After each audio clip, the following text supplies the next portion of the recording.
What's up, party people? March 10th, 2015, Tuesday. Maybe you'll hear this, maybe you won't. I don't know. Maybe I'll pop up and just teach class again, even though I said I wasn't going to. But we are continuing on day 2 of our geometric probability project. So most of you yesterday got a pretty good start on creating your posters and also your scale drawings. So what we're going to do is we're going to take the first 15 to 20 minutes at the discretion of Ms. Schoenweiss, 15 to 20 minutes to finish up your posters. So get those totally complete, get all 8 of your shapes on there, assign your points, make sure it's easy to see where your shapes are, and then go ahead and get those scale drawings completed and calculate the area and geometric probability. Now, disclaimer from yesterday, remember, if this is your total area, make sure if you have overlapping shapes that you're able to accurately calculate those probabilities rather than having something like that with just a teeny tiny bit of overlap where you might be doing a little bit of guessing. Make those calculations accurate, and then once you have those calculations, remember to actually calculate the geometric probability.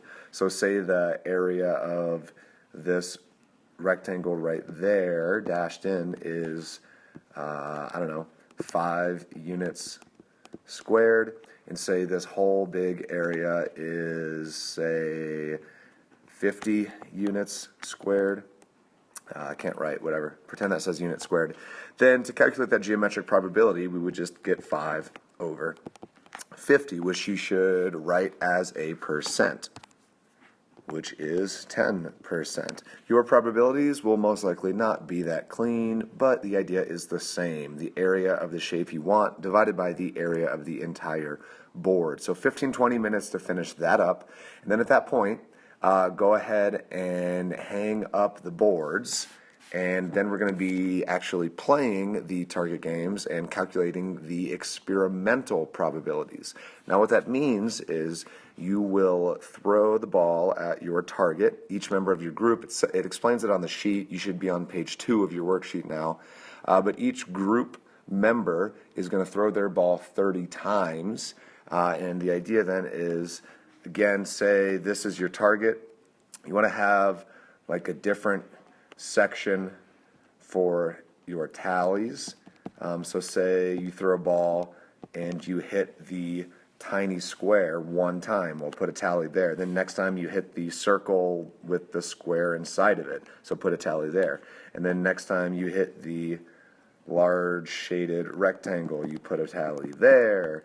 And then you hit it again, and then you hit it again, and then you hit it a 4th time, and then you hit the square again, and then you hit the circle-y thingy again. And tally that for each of your members. Keep a running list of that, because then to calculate the experimental probabilities, it's the same idea as the geometric probability, except you're using the actual values.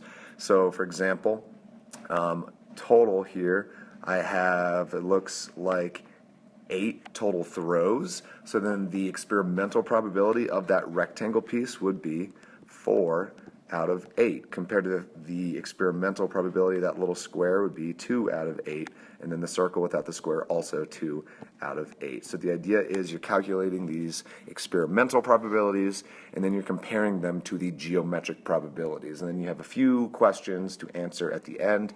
If your experimental probabilities differ from your geometric probabilities, why is that? Why do you think? What is causing that? And how close are they? Are there some that are more accurate than others?